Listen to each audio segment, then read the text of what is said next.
പെരിന്തൽമണ്ണയെ നടുക്കിയ തേജസിന്റെ ആത്മഹത്യയിൽ വിദ്യാലയ അധികൃതർക്കെതിരെ രാഷ്ട്രീയ സാമൂഹിക പ്രതിഷേധം ശക്തമാവുകയാണ്. കുട്ടിയുടെ മരണത്തിന് ഉത്തരവാദികളായവർക്കെതിരെ നടപടി ആവശ്യപ്പെട്ടാണ് SFI മലപ്പുറം ജില്ലാ കമ്മിറ്റിയുടെ നേതൃത്വത്തിൽ പ്രതിഷേധം സംഘടിപ്പിച്ചത്. സ്കൂൾ ഗേറ്റിന് മുന്നിൽ പ്രവർത്തകർ നടത്തിയ മാർച്ച് പോലീസുമായി ഉന്തും തള്ളും അക്രമാസക്തമായ സാഹചര്യത്തിലേക്കും നീങ്ങി. വിദ്യാർത്ഥിയുടെ ജീവനേക്കാൾ വലുത് മാർക്കും ഗ്രേഡുമാണെന്ന് വിശ്വസിക്കുന്ന മാനേജ്മെന്റ് നിലപാടിനെതിരെ ശക്തമായ മുദ്രാവാക്യങ്ങളാണ് ഉയർന്നത്.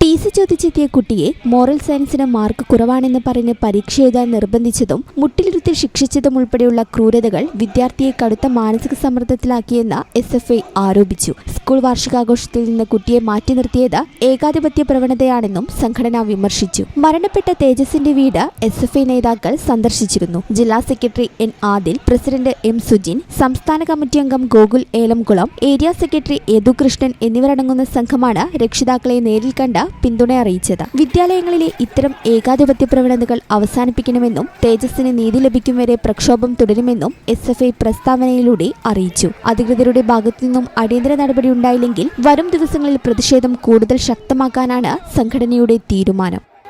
ഈ channel news Perinthalmanna. Skinnova skin clinic, advanced centre for skin and dermato surgery. വളാഞ്ചേരിയിൽ 20 വർഷമായി സേവനമനുഷ്ഠിച്ചു വരുന്ന സീനിയർ സ്കിൻ സ്പെഷ്യലിസ്റ്റ് ഡോക്ടർ ഷമീറിന്റെ സേവനം. Skinnova skin clinic, advanced centre for skin and dermato surgery, Federal Bank building, Kozhikode road, Valanchery.